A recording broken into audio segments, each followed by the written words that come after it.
Hello ಸ್ನೇಹಿತರೆ, ಎಲ್ಲರಿಗೂ ನಮಸ್ಕಾರ. ಕಾವ್ಯ ಯೂಟ್ಯೂಬ್ ಚಾನಲ್ಗೆ ಎಲ್ಲರಿಗೂ ಸ್ವಾಗತ ಕಣ್ರಿ.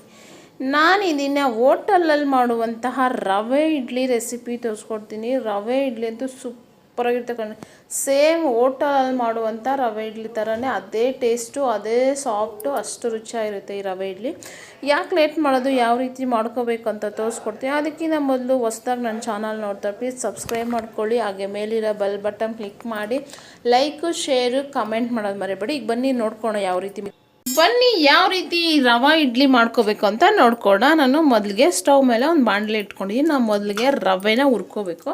ನಾನು ಒಂದು 2 ಟೇಬಲ್ ಸ್ಪೂನ್ ಆಗೋಷ್ಟು ಎಣ್ಣೆ ಸೇರಿಸ್ಕೊಂಡಿದ್ದೀನಿ. ಹಾಗೆ 1 ಸ್ಪೂನ್ ಆಗೋಷ್ಟು ತುಪ್ಪ ಸೇರಿಸ್ಕೊಂಡು, ತುಪ್ಪ ಸೇರಿಸೋದ್ರಿಂದ ನಮಗೆ ಈ ರವೆ ಇಡ್ಲಿ ಅನ್ನೋದು ಸೂಪರಾಗಿರುತ್ತೆ ಕಣ್ರಿ. ಹೋಟೆಲ್ ಟೇಸ್ಟಲ್ಲೇ ಇರುತ್ತೆ ನಮಗೆ ಈ ರವೆ ಇಡ್ಲಿ. ಈಗ ಎಣ್ಣೆ ಕಾದಿದೆ, ಸ್ವಲ್ಪ ಸಾಸಿವೆ ಸೇರಿಸ್ಕೊಂಡು, ಸಾಸಿವೆ ಚೆನ್ನಾಗಿ ಚಿಡಿಬೇಕು. ಸಾಸಿವೆ ಚೆನ್ನಾಗಿ ಚಿಡಿರಿ, ಚಿಟಪಟ ಅಂತ. ಈಗ ನೋಡಿ ಸಾಸಿವೆ ಚಿಡಿತಾ ಇದೆಯಲ್ಲ, 1 ಟೇಬಲ್ ಸ್ಪೂನ್ ಆಗೋಷ್ಟು ಕಡಲೆಬೇಳೆ, 1 ಟೇಬಲ್ ಸ್ಪೂನ್ ಆಗೋಷ್ಟು ಉದ್ದಿನಬೇಳೆ ಸೇರಿಸ್ಕೊಳ್ಳಿ. ಈಗ ಸ್ವಲ್ಪ ಹೊತ್ತು ಎಣ್ಣೆಯಲ್ಲಿ ಫ್ರೈ ಮಾಡ್ಕೊಳ್ಳೋಣ.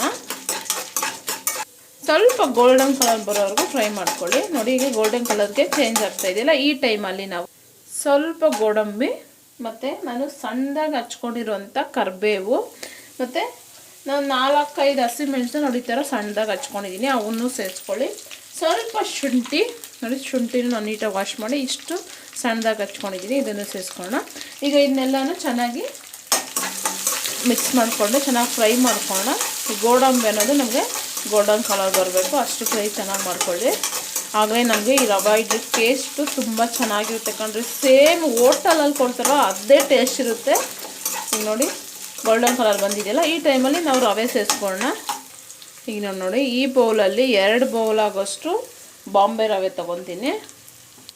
ನೀವಿನ್ನೂ ಜಾಸ್ತಿ ಕ್ವಾಂಟಿಟಿಯಲ್ಲೂ ತೊಗೋಬೋದು, ಇಲ್ಲ ಇನ್ನೂ ಕಡಿಮೆಯಲ್ಲೂ ತೊಗೊಂಡು ಮಾಡ್ಕೋಬೋದು.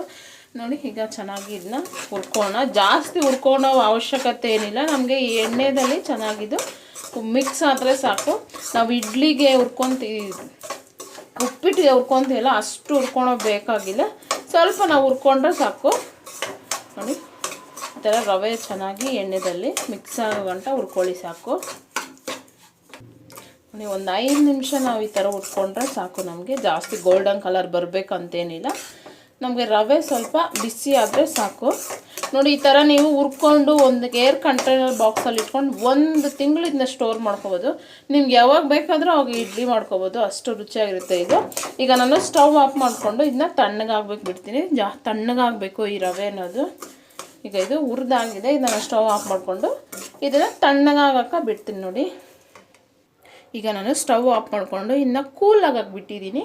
ಇದು ಕೂಲ್ ಆದಮೇಲೆ ಉಳಿದಿರೋ ಪ್ರಾಸೆಸ್ ನೋಡಿಕೊಂಡು ನಾವು ಸೂಪರಾಗಿರುವಂಥ ರವೆ ಇಡ್ಲಿನ ಮಾಡ್ಕೊಳ್ಳೋಣ. ಈಗ ನೋಡಿ ನಮಗೆ ರವೆ ನಾವು ಚೆನ್ನಾಗಿ ಹುರ್ಕೊಂಡಿದ್ರೆ ಚೆನ್ನಾಗಿ ತಣ್ಣಗಾಗಿದೆ. ಈ ಟೈಮಲ್ಲಿ ನಾವೀಗ ಮೊಸರನ್ನ ಮಿಕ್ಸ್ ಮಾಡ್ಕೊಳ್ಳೋಣ. ನಾವು 2 ಬೌಲ್ಗೆ 2 ಬೌಲ್ ರವೆ ತೊಗೊಂಡ್ರೆ 4 ಬೌಲ್ ಆಗೋಷ್ಟು ಮೊಸರು ಸೇರಿಸ್ಕೋಬೇಕು. ನೀವು 1 ಬೌಲ್ಗೆ 2 ಬೌಲು ಮೊಸರು ಸೇರಿಸ್ಕೊಳ್ಳಿ, ಕನ್ಸಿಸ್ಟೆನ್ಸಿ ನೋಡಿಕೊಂಡು.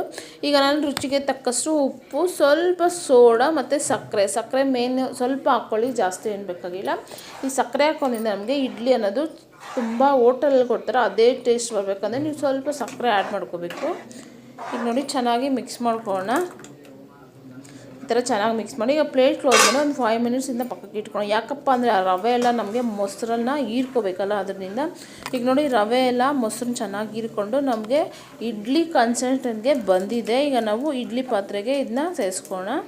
ನಾನು ಇಡ್ಲಿ ಪಾತ್ರೆ ಮೊದಲೇ ನೀರು ಕಾಯಿಸೋಕೆ ಇಟ್ಕೊಂಡಿದ್ದೆ. ಈಗ ಸ್ವಲ್ಪ ಎಣ್ಣೆ ಸೇರಿಸ್ಕೊಳ್ಳೋಣ. ಇಡ್ಲಿ ಪ್ಲೇಟ್ಗೆ ಸ್ವಲ್ಪ ಎಣ್ಣೆ ಎಲ್ಲ ಸೇರಿಸ್ಕೊಂಡು ನಾನು ಗೋಡಂಬಿ ಮತ್ತು ಕ್ಯಾರೆಟ್ನ ಆ್ಯಡ್ ಮಾಡ್ಕೊತೀನಿ. ನಿಮ್ಗೆ ಬೇಕಾದರೆ ಹಾಕ್ಕೊಳ್ಳಿ, ಇಲ್ಲಾಂದರೆ ಸ್ಕಿಪ್ ಮಾಡ್ಕೊಬೋದು.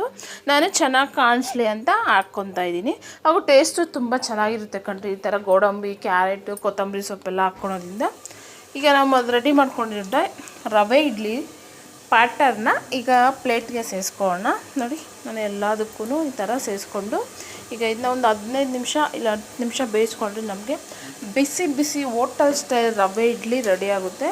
ಈಗ ನಾನು ಮೊದಲೇ ನೀರು ಕಾಯಕ್ಕೆ ಇಟ್ಕೊಂಡಿದ್ದೆನಲ್ಲ, ಈಗ ಬೇಯಿಸ್ಕೊಳ್ಳೋಣ ರವೆ ಇಡ್ಲಿನ. ಪ್ಲೇಸ್ ಕ್ಲೋಸ್ ಮಾಡಿ ಈಗ ಒಂದು 10 ನಿಮಿಷ ಇದನ್ನ ಚೆನ್ನಾಗಿ ಬೇಯಿಸ್ಕೊಳ್ಳೋಣ. ಈಗ ನೋಡೋಣ ಬನ್ನಿ.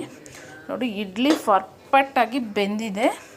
ನೋಡಿ ಎಷ್ಟು ಚೆನ್ನಾಗಿ ಬೆಂದಿದೆ ಅಂತ. ಈಗ ನಾನು ಓಪನ್ ಮಾಡಿ ಸರ್ವ್ ಮಾಡಿ ತೋರಿಸ್ತೀನಿ ನಿಮಗೆ. ಎಷ್ಟು ಸಾಫ್ಟಾಗಿ ಎಷ್ಟು ರುಚಿಯಾಗಿರುತ್ತೆ ಗೊತ್ತಾ ಈ ಇಡ್ಲಿ. ಸಿಂಪಲ್ ರೆಸಿಪಿ ಕಣ್ರಿ, ಯಾರು ಬೇಕಾದರೂ ಟ್ರೈ ಮಾಡ್ಬೋದು, ಅಷ್ಟು ಸಿಂಪಲಾಗಿ ಮಾಡ್ಕೊಬೋದು.